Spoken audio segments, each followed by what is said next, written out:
या यज्ञामध्ये आपण एक समिधा टाकणार आहात, त्या प्रसंगी आपल्या काय भावना आहेत? या व्याख्यानमालेमध्ये महात्मा गांधी, लोकमान्य टिळक, अनेक साहित्यिक यांची उपस्थिती होती आणि माझ्यासारख्या रानातल्या माणसाला आपण या व्याख्यानमालेचं पुष्प गुंफण्याकरता संधी दिली, याबद्दल मी आयोजकांना धन्यवाद देतो.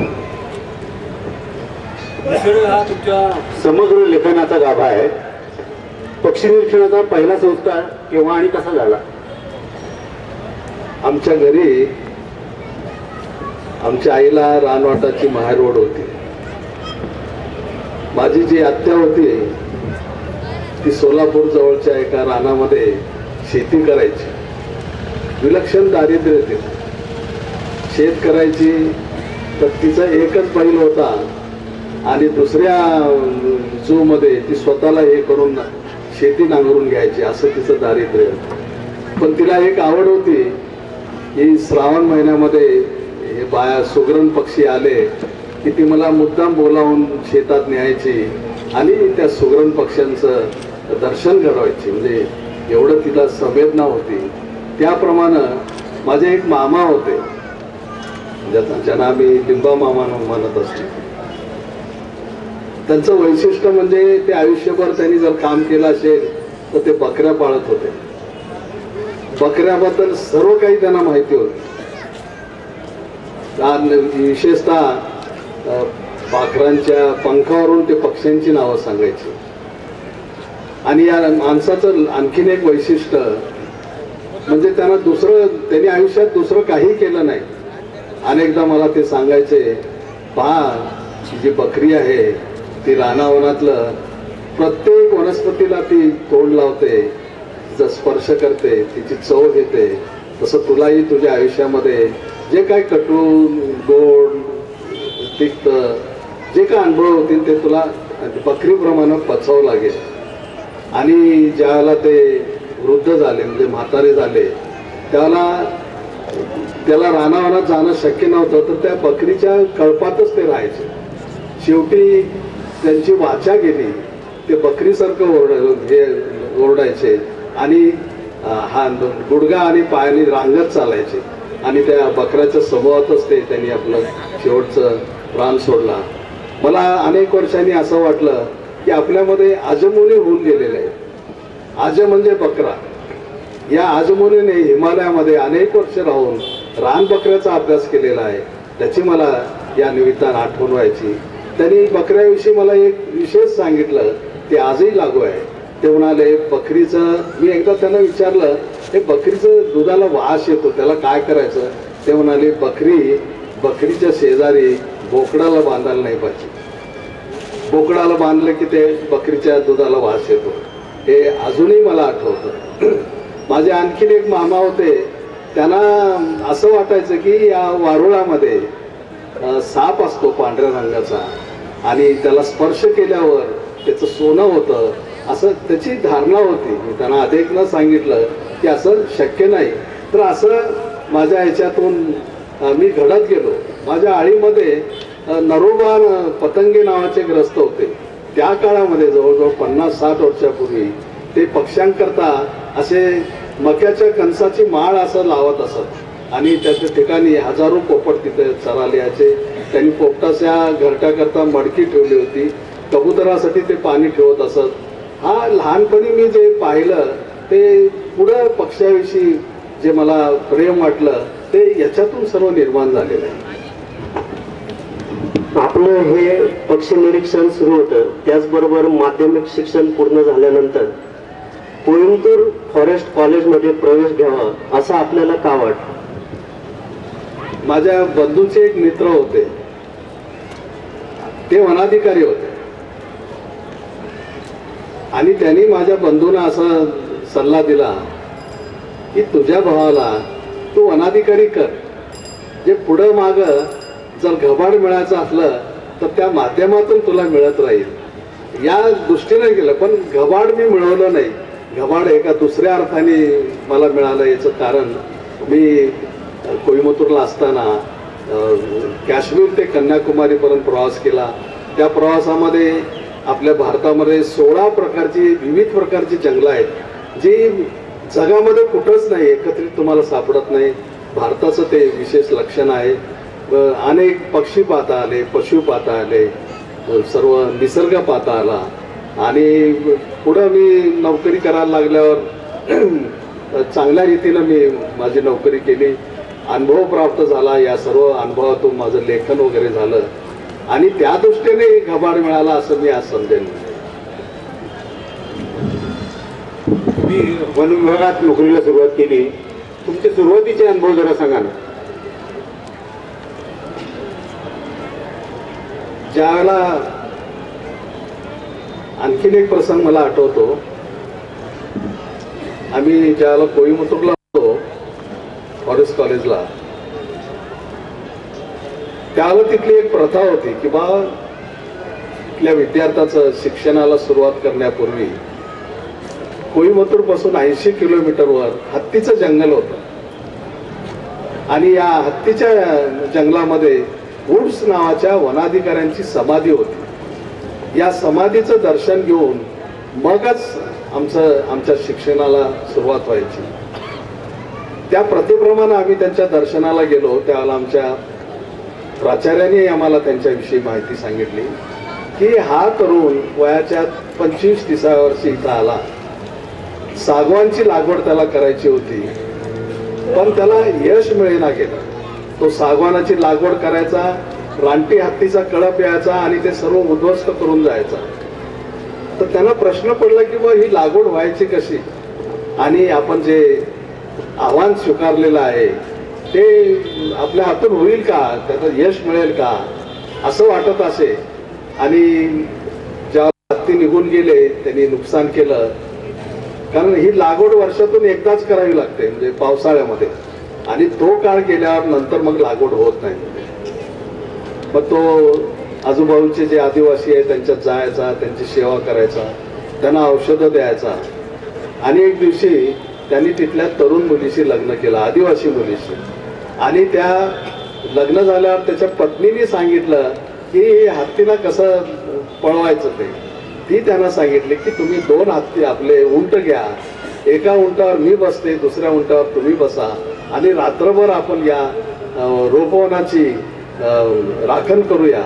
आणि हत्तीच्या कळपाने कधी उंटाला पाहिलेलं नव्हतं. ज्याला हत्तीच्या कळपाने त्या उंटाला पाहिलं ते बुजून गेले आणि जे तिथून निघून गेले त्यांनी पुन्हा 30-40 वर्ष हत्तीचा कळप त्याच्या लागवडीकडे फिरकला नाही. आणि नंतर तिचंही निधन झालं, यांचं निधन झालं. यांचं निधन लंडनमध्ये झालं. पण त्यांचं ज्यावेळेला इच्छापत्र वाचण्यात आलं त्या इच्छापत्रात त्यांनी नोंद केली होती की माझा दफनविधी मी जिथं 30 वर्ष लागवड केली त्या लागवडीच्या क्षेत्रामध्ये व्हावं. त्याप्रमाणे त्या काळामध्ये त्यांना विमानातून आणलं, तिथं त्यांचा दफनविधी झाला. आणि त्या दफनविधीवर, त्या दफनवर एक वाक्य लिहिण्याकरता त्यांनी पत्रकात ठेवलं होतं. ते असं होतं वाक्य, if you want to see what I have done look around. तुम्हाला माझ्या समाधीपासून उभं राहून जर आजूबाजूला पाहिलं तर नुसतं तुम्हाला जंगल दिसेल. आणि आमच्या मनावर त्याचा परिणाम झाला. आणि मला वाटलं की आपण जंगलात राहायचं तर वुड्ससारखं आपण राहिलं पाहिजे, निष्ठेने काम केलं पाहिजे, प्रामाणिकपणे जगलं पाहिजे. आणि या रीतीनं माझ्या सर्व्हिसला सुरू झालं. वनाधिकारी तर अनेक आहेत, पण वनात राहून आपण काहीतरी वेगळं करून दाखवायचं अशी प्रेरणा तुम्हाला कशी काय मिळाली? हे अशी यांच्या वुड्समुळेच मिळाली मला. आणि मग डॉक्टर सालीवालींची आपली ओळख केव्हा झाली? मी ज्याला पनवेलजवळ ना कर्नाळा पक्षी अभयारण्य आहे, तर डॉक्टर सलीम अली त्या काळामध्ये अलिबागला खीम नावाच्या गावात समुद्र किनाऱ्यावर त्यांचा बंगला होता. आणि दर आठवड्याला ते येत जात आणि वाटेत कर्नाळा होता. आणि कर्नाळा वाटेत असल्यामुळं ते अनेक वेळेला, आणि कर्नाळा जे अभयारण्य आहे ते त्यांच्या प्रेरणेमुळेच झालेलं होतं. त्यामुळे तिथं थांबायचे आणि तिथं आमची ओळख झाली. आणि सतत ते दर आठवड्यात आलं, ते चौकशी करायची, मी त्यांच्याबरोबर फिरायचा. आणि असं जवळजवळ मी तिथं 5 वर्ष होतो. तर 5 वर्ष दर आठवड्याला जर ते बाहेर कुठं गेले नाहीत तर ते मुंबईवरून यायचे, त्यांच्याबरोबर फिरायचा. मग त्यांच्याकडूनच मी पक्षी निरीक्षण कसं करावं, नोंदी कशा कराव्यात, एकूण त्याचं संशोधन कसं करावं हे त्यांच्यापासून मी शिकलो. आणि कित्येकदा त्यांना वाटे ते ज्या ज्या वेळेला त्या रस्त्याने जात असत माझी चौकशी करायची, इथं चित्तमपल्ली आहेत का. आमचा स्टाफ त्यांना सांगे, साहेब तिथं जंगलात फिरतायत. माझ्या जंगलातल्या ह्याच्यासाठी मी अहोरात्र जंगलात राहतो याच्याबद्दल त्यांना मोठं कौतुक वाटत असे. ते स्वतः म्हणत असे, मी शहरात राहतो आठवडाभर, 1-2 दिवस मी इथं येतो, जंगलात फिरतो, पण तुमचं तसं वेगळं आहे. तुम्ही अहोरात्र जंगलामध्ये राहता, अहोरात्र तुम्ही अभ्यास करता. तर मला असं वाटतं, ते त्यांच्या शब्दात सांगतो, लेट अस एक्सचेंज आवर लाईफ. आपण जीवनाची आदलबदल करूया. पण तो काळ जो होता तो ययाती किंवा शुक्राचार्याचा नव्हता. आम्हाला ते शक्य नव्हतं. मग ते वचन दिलं त्यांना की मी आयुष्यभर मी आपलं पक्षी निरीक्षण, पक्ष्याविषयी संशोधन, त्याच्याविषयी लेखन करत राहील. आणि त्याप्रमाणे आज मी 80च्या घरामध्ये आहे, तरी माझं लेखन वाचन चालू आहे. डॉक्टर सलीम अलींच्या सूचनेवरून आपण रानकुत्र्यांवर संशोधन केलं. या संशोधनाची पार्श्वभूमी काय होती आणि या संशोधनामुळे रानकुत्र्यांना कसं वाचवता आलं?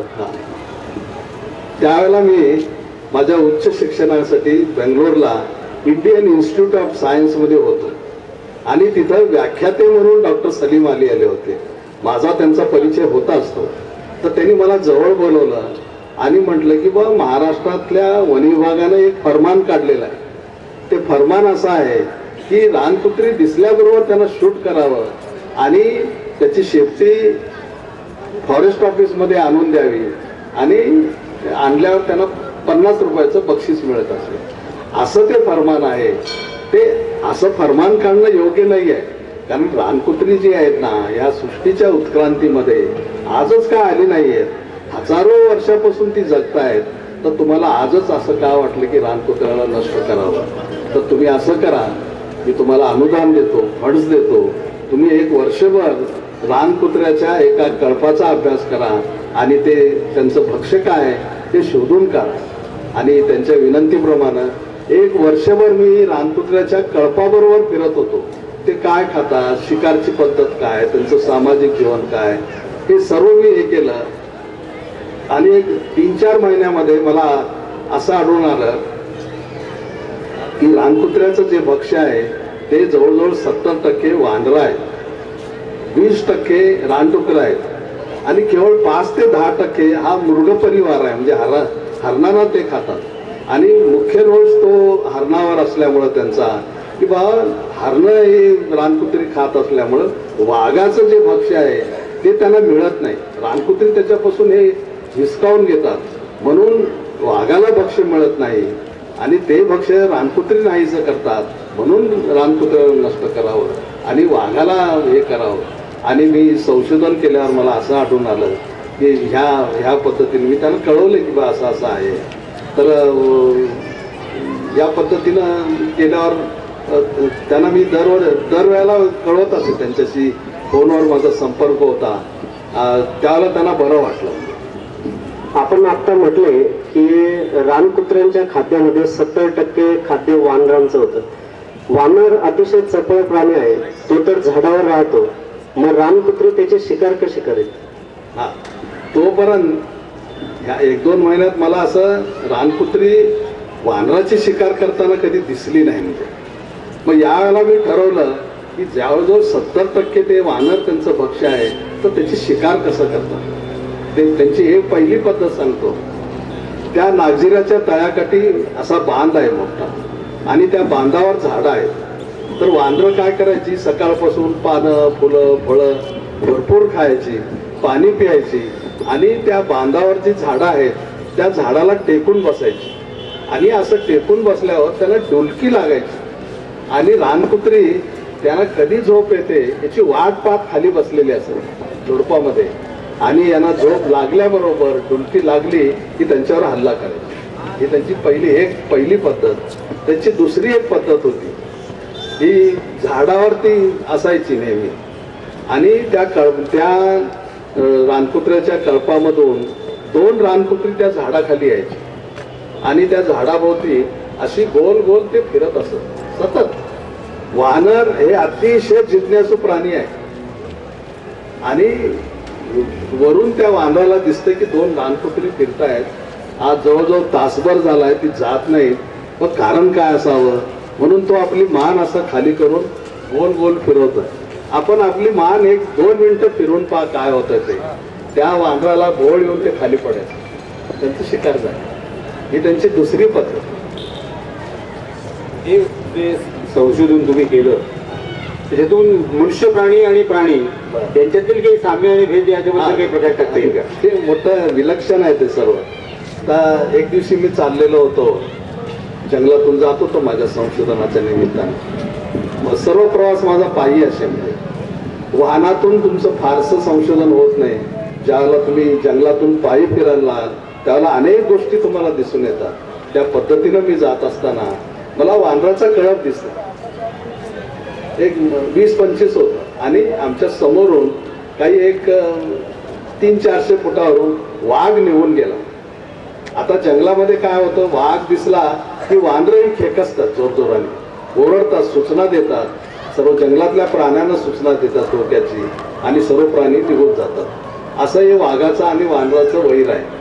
पण त्या कळपातला जो नायक असतो त्याला रोज सिद्ध करावं लागतं की मी तुमचा नायक व्हायला मी एकटाच योग्य आहे, दुसरा कोणी नाही आहे आपल्या कळपात. हे त्याला रोज सिद्ध करावं लागतं. आता अलीकडं इलेक्शनच्या काळामध्ये हे राजकारणी लोक किंवा मंत्री म्हणजे रोजच घोषणा करतात मी आज इतकं केलं, तुम्हाला 1 कोटी रुपये मिळाले, घोषणा निसत्या. त्या पद्धतीनं वानराला देखील काही ना काही करून दाखवावं लागतं. तर त्यावेळेला तो वाघ निघून गेला आणि त्यांचा नायक खाली उतरला झर झर झर झर आणि त्या वाघ ज्या दिशेने गेला त्या दिशेने तो चालला. एक फरलांग अंतरावर गेल्यावर तो एक मोठी अशी शिळा होती, दगड होता. त्या दगडाच्या मागे उभा राहून तो असा पाहायचा. तो असा अभिनय करत होता की मी वाघाचा पाठलाग करतो, वाघ पाहतो, त्याचं निरीक्षण करतोय. आणि हे तुम्ही पहा म्हणजे मी केवढा शूर आहे. त्या कळपामध्ये त्याचा नेहमी द्वेष करणारा, त्याचं मरण चिंतणारा दुसरा उपनायक असतो की हा कधी मरेल आणि त्याचं स्थान आपल्याला कधी घेता येईल. तर त्यालाही असं वाटलं उपनायकाला, आपला नायक तर गेलेला आहे, तो वाघाकडे गेलेला आहे, वाघाचा पाठलाग करतोय, तो मरणार आणि मीच नायक होणार आहे. मग तोही झर झर झर झर खाली उतरला आणि हळूच त्या नायकाच्या मागं जाऊन उभा राहिला आणि त्याच्या खांद्यावरून तो पाहत होता वाघाला. वाघ निघून गेला होता, वाघ तिथं नव्हताच, पण त्यांचा अभिनय चालू होता. आणि असं खांद्यावरून पाहताना त्या उपनायकाचा हात त्या नायकाच्या खांद्याला लागल्यावर तो एकदम किंचाळला आणि जोरजोराने उड्या मारायला लागला. त्याला वाटलं की वाघ असा मागून आलेला आहे आणि त्यांनी आपल्या खांद्यावर पंजा ठेवलेला आहे, म्हणजे आपलं संपलंच. परत तो उड्या मारतोय, तो किंचाळतोय, ते उपनायकाला माहित नाही त्याचं कारण, आणि तोही उड्या मारतोय आणि तोही किंचाळतोय. आणि हे सर्व नाट्य तिथं जे त्यांचं प्रजा बसलेली होती झाडावर ते पाहत होते. आपले नायक आणि उपनायक हे किती शूर आहेत. आपल्या लिखाणात अशा असंख्य उदाहरणं आलेली आहेत. त्यातलं एक म्हणजे माणसाची शेकोटी आणि वानरांची शेकोटी याच्यात काय फरक आहे? आता आपण शेकोटी पेटवतो, अशी विशेष रचना करून लाकडाची आपण शेकोटी करतो, ती पेटवतो आणि शेकतो आपण. वानर शेकोटी करतात जंगलामध्ये, ते आपल्याप्रमाणेच त्याची रचना करतात, काड्याची, लाकडाची वगैरे, आणि त्याच्या भोवती बसतात शेकत, पण ती पेटवत नाहीत. आणि असे अर्धा-पाऊण तास झालं की त्या लाकडातली ऊब ह्यांना मिळते आणि ते निघून जातात. मला याचं मोठं आश्चर्य वाटलं की बस शेकोटी आहे ती न पेटवता वानराला ऊब कशी मिळते. तर तो आदिवासी मला म्हणाला की यातलं जे अग्नितत्व आहे या लाकडातलं, त्या वानराने शोषून घेतलेलं आहे डोळ्याने आणि ऊब त्यांना मिळालेली आहे. मला पटत नसे, हे सर्व सिद्ध कसं करणार आपण. म्हणून तो पुढे म्हणाला ह्या ज्या काटक्या आहेत ही जी लाकडं आहेत ही आता जळणार नाहीत म्हणा. तुम्ही चुलीत घाला, त्यावर रॉकेल टाका, त्याच्यात पेट्रोल टाका, कुठल्याही आगीत टाका, ती लाकडं जळणार नाहीत.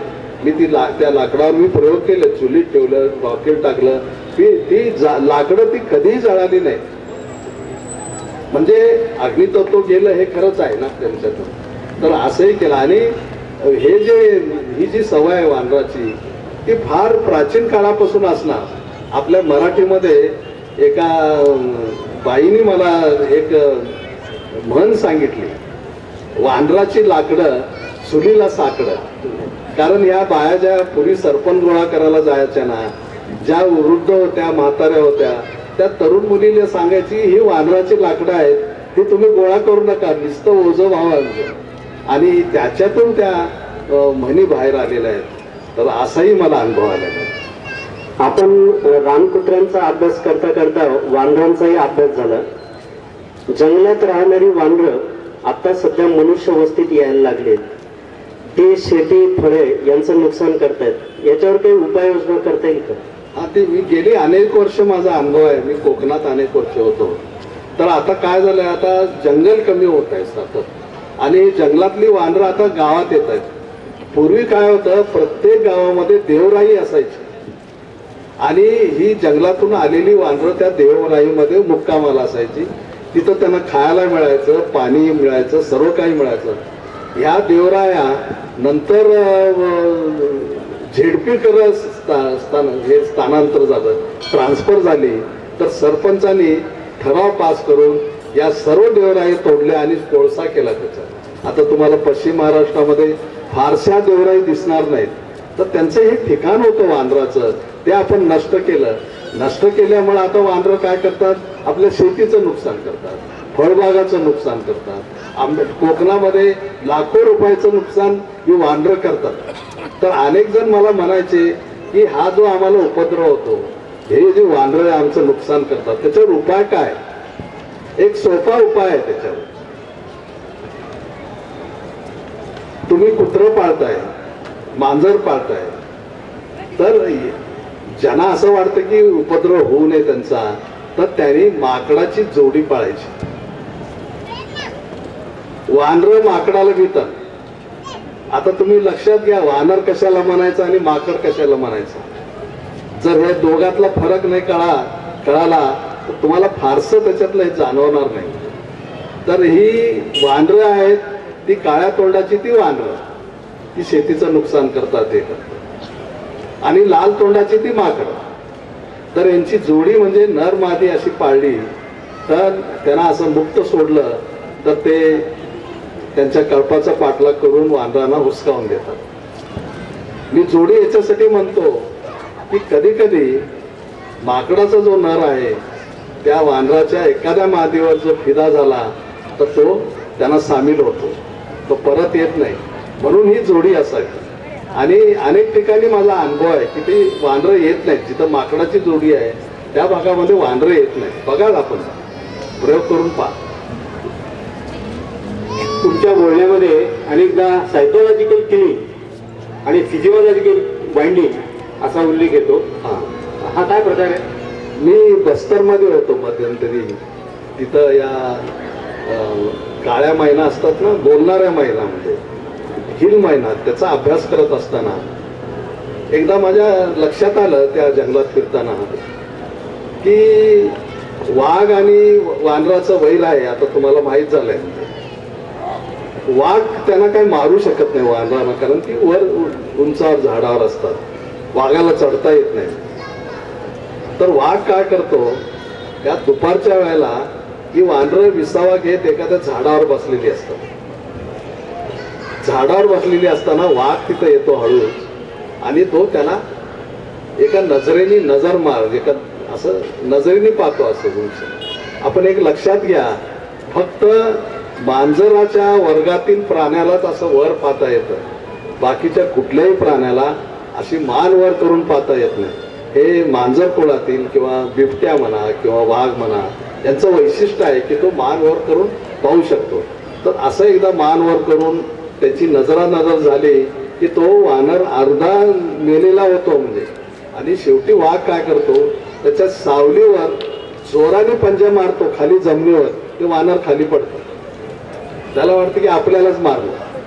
हे जे हे प्रकार आहे त्याला आम्ही सायकोलॉजिकल किलिंग म्हणतो. कुठं काही झालं नाही, यांनी मारलं नाही आणि तो मरून जातो. दुसरं सायकोलॉजिकल बाइंडिंग म्हणून एक प्रकार आहे.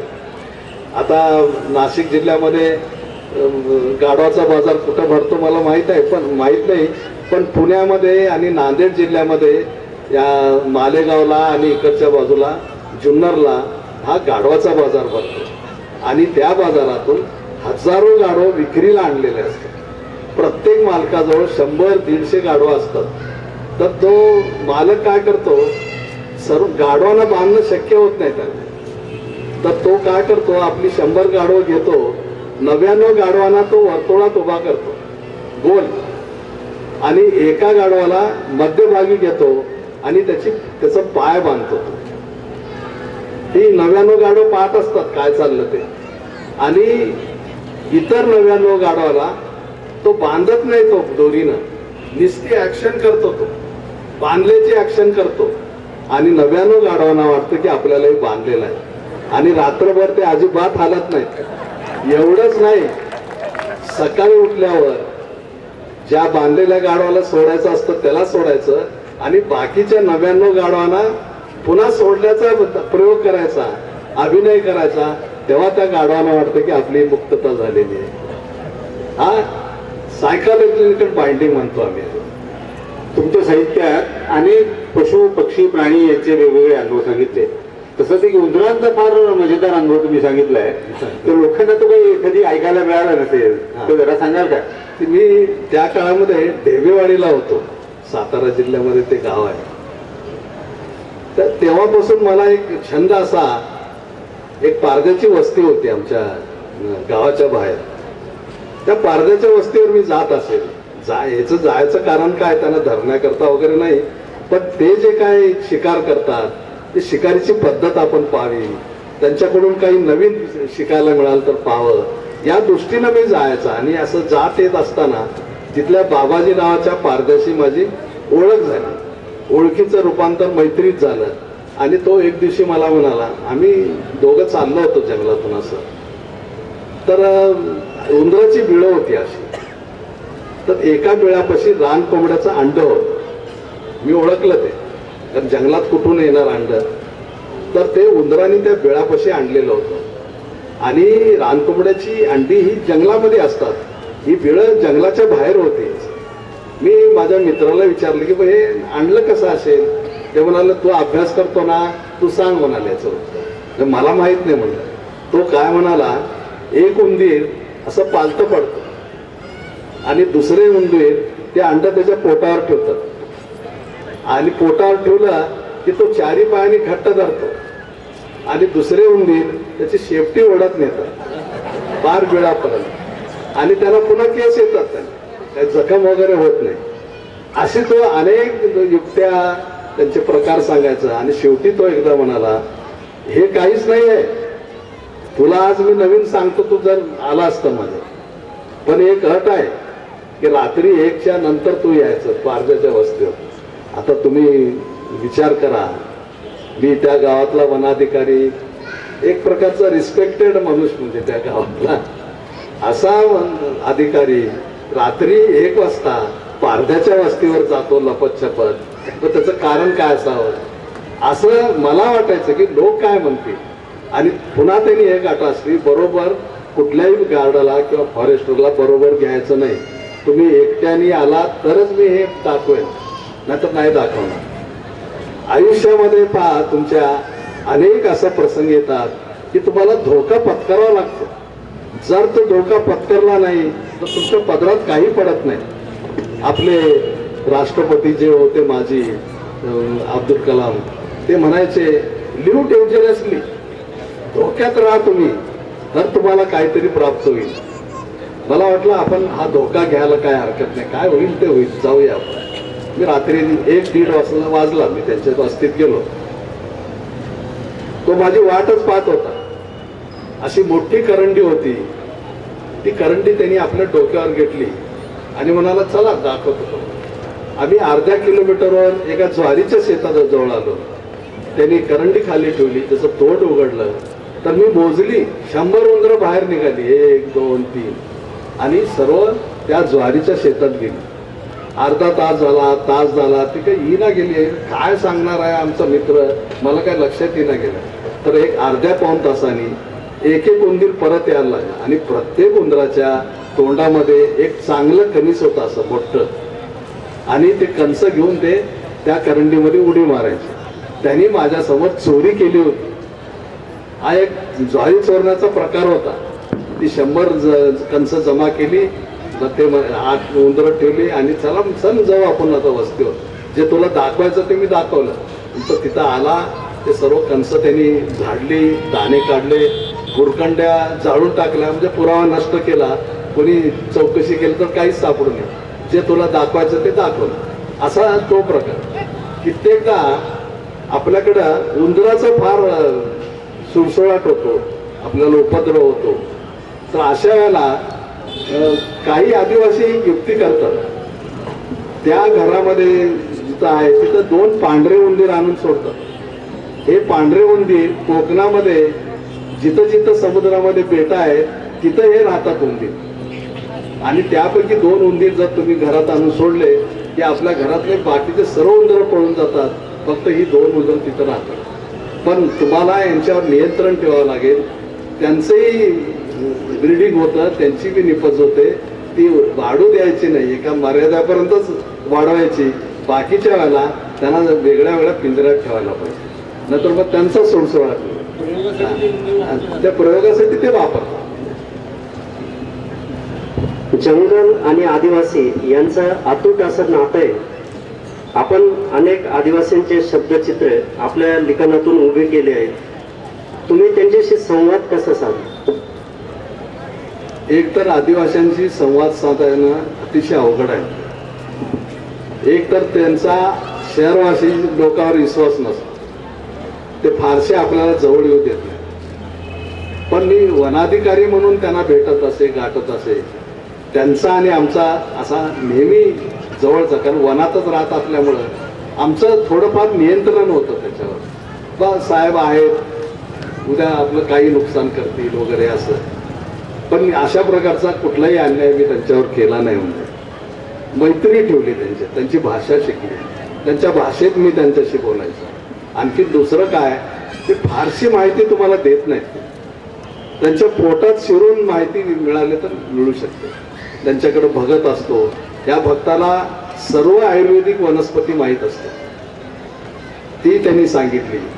सर्वच काही सांगत नाहीत, त्यातला काही अंश सांगितला तरी माझा खूप फायदा झाला याच्यामध्ये. या पद्धतीने जर तुम्ही त्यांच्याशी संपर्क साधला, अनेक नवीन शब्द मला या त्यांच्याकडून मिळालेले आहेत. असं माझं साहित्य समृद्ध झालेलं आहे त्यांच्यामुळे. आणखीन एक मी पाहिलं, त्या मेळघाटमध्ये असताना या आदिवासींनी वाघिणीचं देखील फार जवळून निरीक्षण केलेलं आहे त्या. आणि हे निरीक्षण कोरकू महिलांनी केलेलं आहे.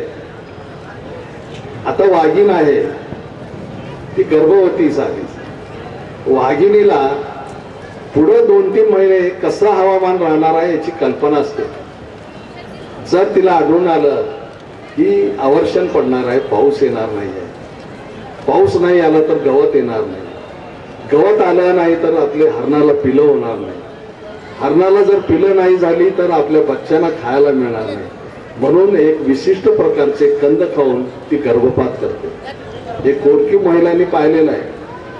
तेच कंद या कोरको महिला आजही खातात आणि गर्भपात करतात. हजारो वर्ष चाललेलं आहे, कुणी निरीक्षण केलं नव्हतं. आज अनेक संशोधनानंतर माहीत झालं की आता आपण आपल्या औषधं या ह्याच्यामध्ये तेच कंद आपण आता फॅमिली प्लॅनिंगमध्ये वापरतो, पण त्याला 1000 वर्ष लागली. आपण असे अनेक संशोधन केलं. अलीकडे पंचमढी भागातील पाताळकोट या भागात राहणाऱ्या आदिवासींविषयी तुमचं संशोधन चालू आहे, त्याच्याविषयी काय? त्या पचमढी भाग हा जो आहे ना, तो सातपुड्या पर्वतामध्ये आहे. पचमढी हे हिल स्टेशन आहे, आमच्या नागपूरवरून जवळ पडतं आम्हाला. तर पचमडीच्या त्या सातपुडा पर्वताच्या रांगामध्ये पाताळकोट म्हणून एक गाव आहे. ते अतिशय खोल अशा खोऱ्यामध्ये बसलेलं आहे आणि तिथल्या आदिवासींची वस्ती फार थोडी आहे, म्हणजे अगदी बोटावर मोजण्यासारखी. ते वर यायला तयार नाहीत. आम्ही इथंच राहतो म्हणतो. त्यांचं सध्या काय आहे, तिथं संशोधन केल्यावर असं आढळून आलं की वानराचा जो कळप आहे, वानराच्या कळपाचं त्यांनी अतिशय जवळून निरीक्षण केलंय. वानर जे खातात तेच हे खातात. वानर फळं खातात, फुलं खातात, पानं खातात. तीच पानं फुलं हे माणसं तिथली खातात. आजारी पडल्यावर वानरं काय खातात ते त्यांनी अभ्यास केलेला आहे. त्या वानरं भूक लाडू आणि ताण लाडू तयार करतात ते त्यांनी पाहिलेलं आहे. त्या पद्धतीचे ताण लाडू आणि भूक लाडू ते तयार करून खातात. अशा पद्धतीने आज तिथले लोक जगतायत. म्हणजे तुमच्या पुस्तकातून जंगलातली मोर नाची, तळ्याकाठची सारस नाची हे शब्द आलेले आहेत. आमच्या शहरी लोकांना तर त्यांनी कधी ऐकलेही नसतील. तर हा जरा आहे त्याच्याबद्दल थोडंसं सांगा. हा जो मोर नाची नावाचा जो शब्द आहे,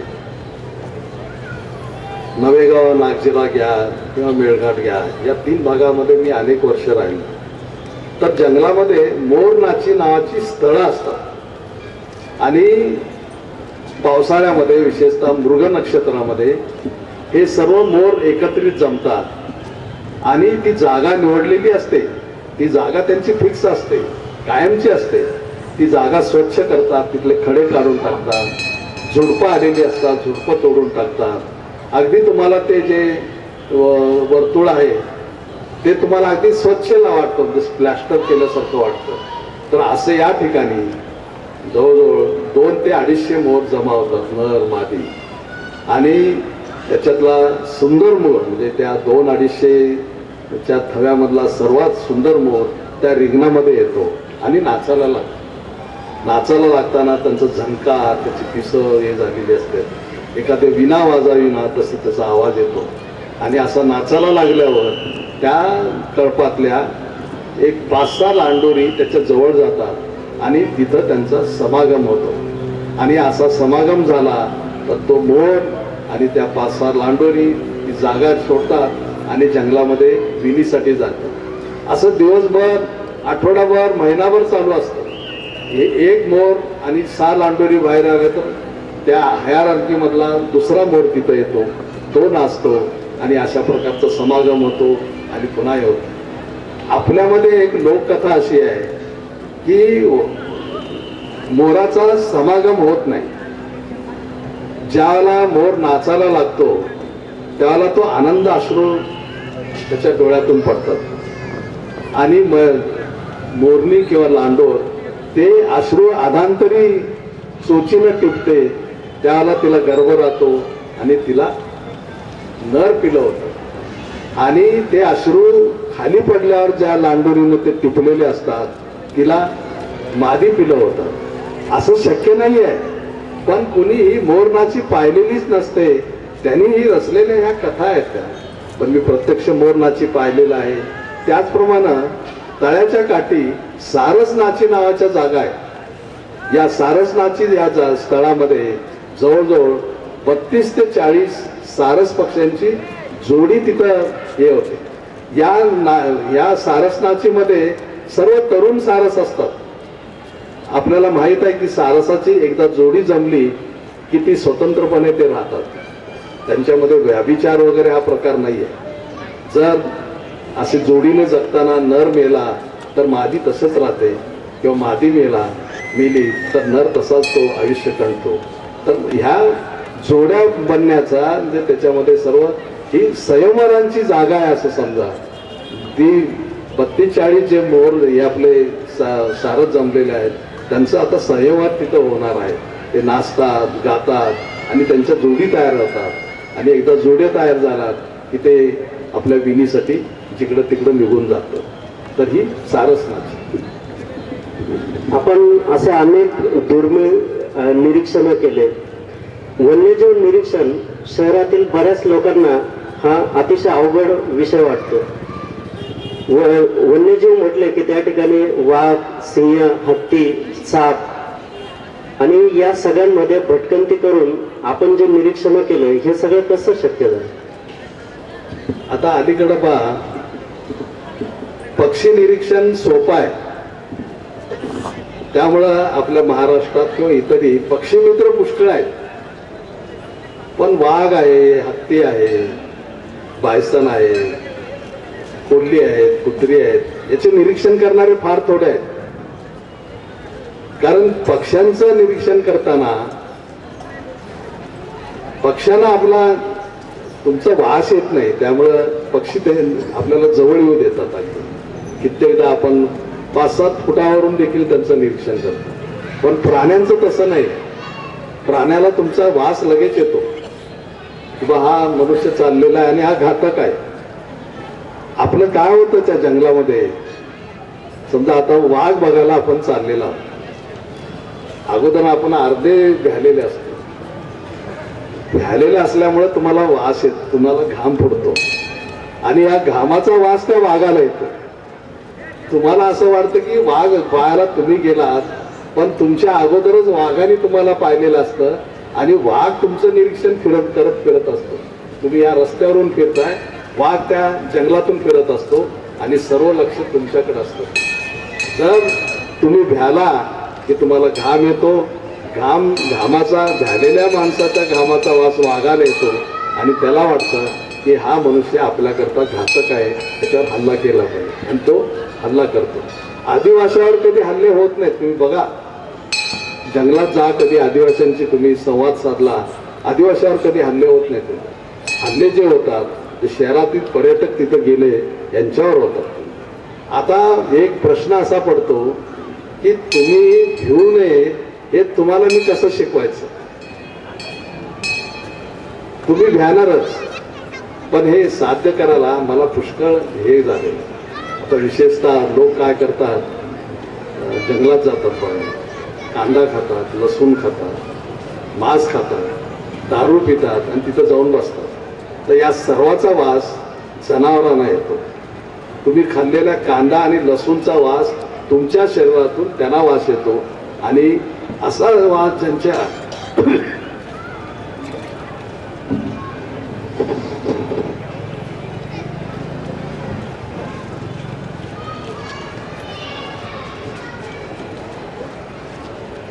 असा वास ज्यांच्या शरीरातून येतो, प्राणी तुमच्यापर्यंत पोहोचूच नाही शकत. ते तिथं तुम्ही बघतात, इथं कोणीतरी घातक मनुष्य बसलेला आहे आणि निघून जातात. याचं सर्व मी पालन केलेलं आहे. मी स्वतः शाकाहारी आहे आणि त्यामुळं मला एवढं पाहता आलं. मी कांदा लसूण खायच्या भानगडीत कधी पडलो नाही. आणि तुम्हाला खरोखर निरीक्षण करायचं असलं तर तुम्हाला याचं पालन करावं लागेल. तुम्ही अनेक वेळेला तुमच्यातील लोक मधाचं मोहळ लागलेलं आहे, त्याच्या खाली कांदा खाऊन तुम्ही जाता किंवा कांदा तिथं फोडता, त्या वेळेला मधमाशांनी तुमच्यावर हल्ले केलेले आहेत. या हल्ल्यामध्ये अनेकदा अपघात झालेले आहेत, त्या माणसाचा मृत्यू झालेला आहे. या सर्वातून मी माझा स्वतःचा बचाव करून घेतलेला आहे आणि आज मी 80च्या घरात आहे, तुमच्या पुढं मी बसलेला आहे. हे सर्व निरीक्षण करत असताना एखादा असा प्रसंग असेल जो आपल्या जीवावर बेतू शकला असता, असा एखादा प्रसंग असेल? मी त्याला किनवटला होतो आणि अशी पैनगंगा नदी वाहते, ते घोबडाचं मी निरीक्षण करत होतो. असं घोबड, त्याचं घरटं मी पाहिलं, त्याचा फोटो काढण्याचा मी प्रयत्न करत होतो. आणि त्या काळामध्ये आम्ही हॅट घालत असे, आता तशी हॅट कोणी घालत नाही. म्हणजे ती हॅट घातली होती आणि फोटो काढण्याकरता, निरीक्षण करण्याकरता असं झाडावरून त्या कड्यावर गेलो होतो. ते घुबड, माझ्याबरोबर कुत्रा होता एक आलशीशेन, तो खाली बसलेला होता. त्याला असं शिकवलं होतं, कुठलीही वस्तू टाकली की तो घेऊन यायचा, त्याला शिकवलेलं. तो माझी वाट पाहत बसलेला होता. तर ते घुबड आलं, त्यांनी माझ्या हॅटवर असा जोराने फटका मारला आणि हॅट नदीत पडली. तर कुत्र्याला वाटलं की साहेबाची हॅट नदीत पडली तर ते आपल्याला घेऊन यायचे. तो नदीमध्ये त्यांनी उडी मारली. उडी मारल्याबरोबर ती सुसर होती पाण्यामध्ये, ती आली आणि त्या कुत्र्याला उडून आत नेलं. हे अजूनही मला आठवतं. म्हणजे जर थोडाफार मी भ्यालो असतो किंवा माझा पाय घसरला असता तर माझंही ते कुत्र्याचं जे झालं होतं तेही माझंही झालं असतं. हे अजूनही आठवतं म्हणजे, आणि माझ्या अंगावर तर काटा येतो. एक थोडासा वेगळा प्रश्न आहे. अंधश्रद्धा निर्मूलनासाठी निसर्ग निरीक्षणाचा काही उपयोग झालाय का? हो, होतो. म्हणजे आता तुम्ही केलं तर आमच्या मेळघाटामध्ये कोकटू नावाचं अरण्य आहे, म्हणजे आरक्षित आहे. तिथं कुणाला जाऊ देत नाही, म्हणजे पब्लिकला तर तिथं नाहीच जाऊ. संशोधनासाठी ते राखून ठेवलेलं आहे. म्हणजे झाडाची वाढ कशी होती, एका जंगलाचं रूपांतर दुसऱ्या जंगलामध्ये कसं होतं, याच्या त्या निरीक्षणासाठी ते राखून ठेवलं. तर तिथं एक बंगला होता, म्हणजे आमचा वनविश्रामगृह होता. आजूबाजूला जवळजवळ 40 ते 50 किलोमीटरवर वस्ती नाही. साध्या मिठासाठी तुम्हाला 50 किलोमीटर जावं लागत असं. तर तिथला चौकीदार तो मला म्हणाला, तिथं मुक्काम होता माझा, की सर रात्री इथं आम्ही घंटी लावली होती. त्या दोरीला लाईट वगैरे नसल्यामुळं आपल्या खानचं मला बोलवायचं असलं तर आम्ही घंटी ओढायचं, आवाज आल्यावर तो यायचा, कारण घंटी त्याच्या दारात होती आणि दोरी रेस्ट हाऊसला लावलेली होती. ती ओढली की तो यायचा. तर ही रात्री 2 ते 3च्या दरम्यान ही घंटी आपोआप वाजते.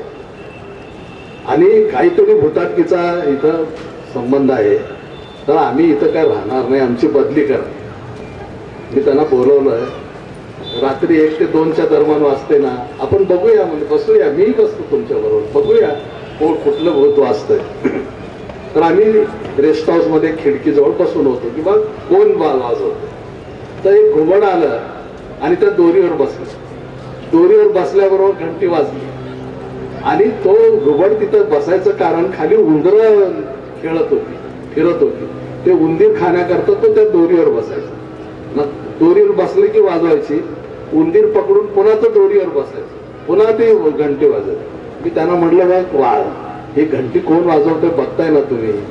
तर असंही होतं. म्हणजे जर समजा मी पाहिलं नसतं, निरीक्षण केलं नसतं, तर ते सर्व भुताटकीवर गेलं असतं आणि उगीच विनाकारण त्याचा प्रचार झाला असतो की बा दिस इज ए हॉन्टेड, म्हणजे हे भूतानं पछाडलेला बंगला आहे म्हणून. तर ते तसं झालं नाही. गेली अनेक वर्ष आपण नोकरी करत असताना वन्यजीवांचा, पक्ष्यांचा अभ्यास केला, परंतु काही वर्ष समुद्रातील जीवसृष्टीच्या अभ्यासासाठी तुम्ही कोकणातील सागर किनारी भटकंती केली. तसंच आता परवा तुम्ही गोव्याच्या समुद्रकिनारी भटकंती करून आलं, त्याबद्दल काही सांगा. मी पक्षीकोश लिहिलेला आहे, तुम्हाला आता प्रसिद्ध झाला आहे, पाहिलंय, सरांनी पाहिलंय, तुम्ही पाहिलंय. प्राणीकोशांचं प्रिंटिंग चालू आहे. म्हणजे तर मत्स्यकोश मी लिहायला घेतलोय. मत्स्यकोश म्हणजे समुद्रातील जी जीवसृष्टी आहे, ते शिंपला आहे, शंख आहेत, मासे आहेत, खेकडे आहेत, कोळंबी आहे, या सर्वाविषयी मराठी नावं गोळा करण्याकरता मी फिरत होतो म्हणजे कोकणात. आणि त्यावेळेला मला असं एक वेगवेगळे अनुभव, म्हणजे त्या कोळी लोकांमध्ये मी राहत होतो, त्यांच्या वाड्यात, त्यांच्या गावातच राहत होतो, त्यांच्या पद्धतीत राहत होतो, त्यांची भाषा मी शिकली, माझी वेशभूषा देखील मी त्यांच्यासाठी केली. तुम्ही पाहताय टीव्हीवर, चित्रपटात, कोळी एक विशेष प्रकारने आपली धोती नेसतो. हा मागचा सर्व भाग उघडा असतो त्यांचा, तो त्या पद्धतीने मी धोती नेसायला शिकलो आणि रोज त्यांच्या बोटीनं समुद्रात जायचा. अशा वेळेला ते अनेक गोष्टी सांगत असत. तर एक विशेष माझं तिथलं निरीक्षण असं होतं की जे कालव असतात, कालव म्हणजे हा शिंपला असतो आणि या शिंपल्यामध्ये मोती तयार होतो, त्याला आपण कालव म्हणतो मराठीत. हा कालव हा जो प्राणी आहे तो 10 ते 12 वर्ष जगतो आणि त्या 10 ते 12 वर्षाच्या काळामध्ये पहिल्यांदा तो नर असतो. काही वर्षांनी त्याचं रूपांतर मादीमध्ये होतं आणि काही वर्षानंतर त्याचं रूपांतर अर्धनारी नटेश्वर मध्ये होतं. एखादा प्राणी आयुष्यामध्ये पुरुष, स्त्री आणि अर्धनारी नटेश्वर अशा तिन्ही सेक्सचा अनुभव घेतो. हे मला मोठं आश्चर्य वाटलं की बा हे कसं असेल, हे रूपांतर कसं होत असेल. पण समुद्रसृष्टीमध्ये या प्राण्यांचं सेक्स किंवा लिंग लवकर बदलतं. त्याचं फारसं संशोधन झालं नाही. आणखीन एक प्रकार पाहिला, मासे थव्यामध्ये राहतात आणि ते त्या थव्याचं नियंत्रण नर मासा करतो. समजा त्या नर माशाची शिकार झाली आणि त्यात त्याचं निधन झालं, त्याच्याबरोबर त्याची पत्नी असते, ती लगेच आपलं रूपांतर नरात करून घेते आणि त्या कळपाचं नियंत्रण करते. हे जे आहे सत्ता सोडायचीच नाही, घराणेशाही हा प्रकार तिथंही आहे.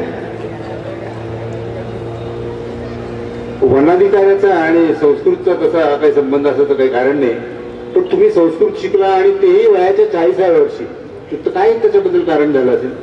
ह्या संस्कृत साहित्य वाचताना जंगलामध्ये, वनाधिकारी म्हणून मी जंगलामध्ये गेलो.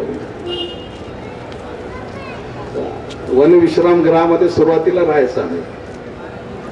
पण जंगलामध्ये तुम्ही एकटा राहायला गेल्यावर सोबत वगैरे काही नाही, मित्र मंडळी वगैरे काही नाही, मी आणि माझा चपरस असं दोघच. तो माझं जेवण वगैरे तयार करायचं म्हणजे त्याचं काम संपलं. ज्यावेळेला तुम्ही नव्याने जंगलामध्ये राहायला जाता त्यावेळेला तुम्हाला सर्चिंग इमेज दिसतात. आता सर्चिंग इमेज म्हणजे काय ते थोडक्यात सांगतो की तुम्हाला ज्याचा भास होतो, तुम्हाला जे वाढतं.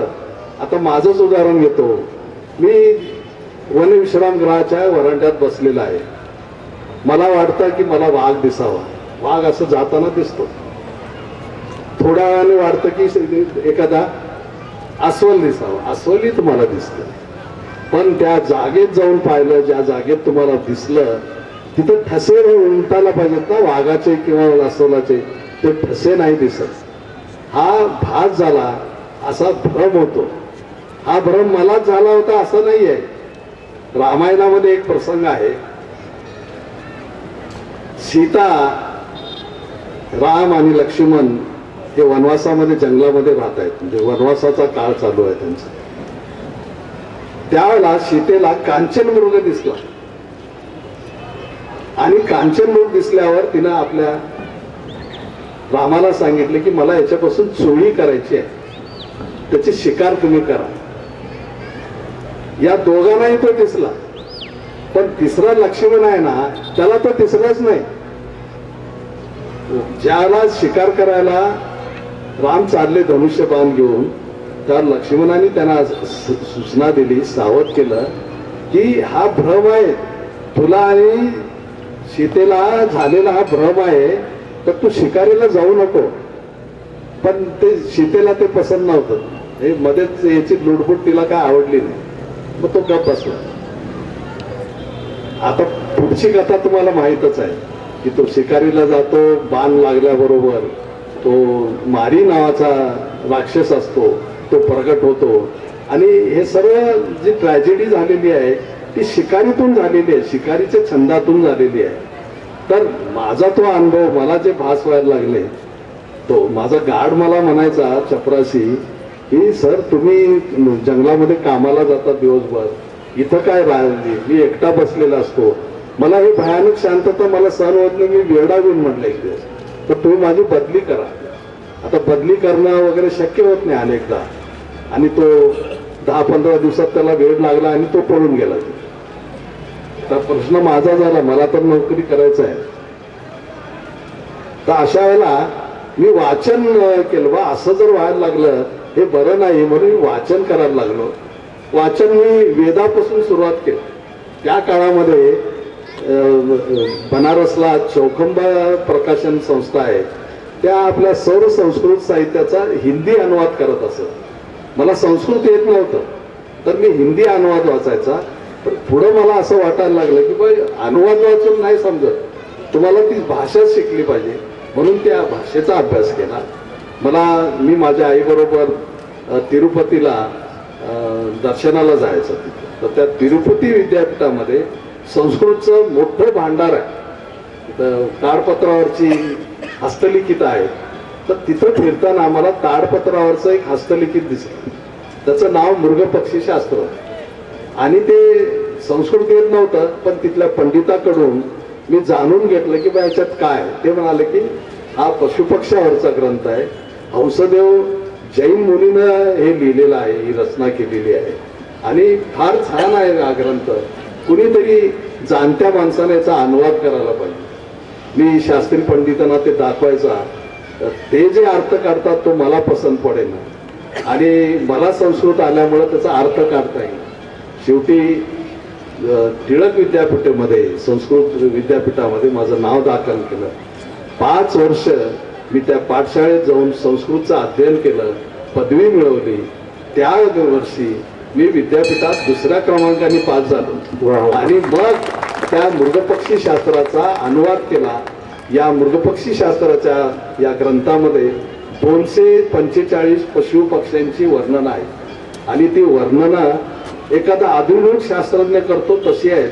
त्यांचं रंग आहे, रूप आहे, ते त्यांना ते काय खातात, त्यांची वीण कधी होते. आणखीन 2 गोष्टी त्यामध्ये ती नोंद आहे, ती मला कुठं शास्त्रीय ग्रंथात दिसली नाही. ती नोंद अशी आहे की तो पक्षी किंवा तो प्राणी कुठल्या वर्षी वयात येतो आणि तो किती वर्ष जगतो. या नोंदी कुठेही नाही, फक्त त्या मृगपक्षी शास्त्र ग्रंथात आहे. आणि हे सर्व करण्याकरता म्हणून मी संस्कृतचं अध्ययन केलं. श्रोत्यांनी तुमच्या व्यक्तिमत्वाचे अनेक पैलू बघितले. अजून एक पैलू आहे की आपण पुस्तक वेडे आहात. पुस्तकाकरिता प्रॉव्हिडंट फंडातून कर्ज काढण्याचे आपण एक जगातले एकमेव उदाहरण असाल. याबद्दल काही सर? आता वाचन मला खूप आवडायचं, पण जंगलातून मी पुस्तकं कुठून आणणार. ह्या ग्रंथालय जे आहे ती शहरात असायची. त्या शहरात जायचं, त्या तिथून ग्रंथालयातून पुस्तकं आणायची, नंतर ती परत करायची. या भानगडी मी ठेवू नये म्हणून मी काय ठरवलं की आपण दर महिन्याला 1-2 पुस्तकं घ्यायची. मला कसलं व्यसन नव्हतं. बराच पैसा आमच्या पगारातून होता आणि शिवाय प्रॉव्हिडंट फंडातून मी पैसे काढले आणि डॉक्टर सलीम अलींनी जी 10 पुस्तकं लिहिलेली होती पक्ष्यावर, ती मी विकत घेतली त्या काळात. आणि त्याकरता फंडातून पैसे, नॉर्मली फंडातून पैसे पुस्तकाकरता कोणी काढत नाही, पण मी ती काढली आणि घेतली. अशा रीतीनं माझा संग्रह वाढत गेला आणि या पुस्तकाचं वाचन, त्याच्यातून संग्रह, असं ते चक्र चालू आहे. म्हणजे बुक शूटर म्हणायला हरकत नाही तुम्हाला. अलीकडे जिकडे तिकडे झाडं लावा म्हणून मोहीम काढल्या जातात आणि त्या मोहिमामध्ये जी दिसेल ती, हवी ती, नको ती, कुठलीही झाडं लावली जातात. तर आपण वृक्ष आयुर्वेदाचा अभ्यास केलाय, तेव्हा त्याच्या अनुषंगाने कोणती झाडं लावावी याबद्दल काही मार्गदर्शन करा. बघा, मंद्यातनदी मी ज्यावेळेला साहित्य संमेलनाचा अध्यक्ष झालो तर लोक विचारायचं की आता संमेलन झालं, तुम्ही अध्यक्ष झाला, वर्षभर तुम्ही काय करता? काहीच करत नाही ना.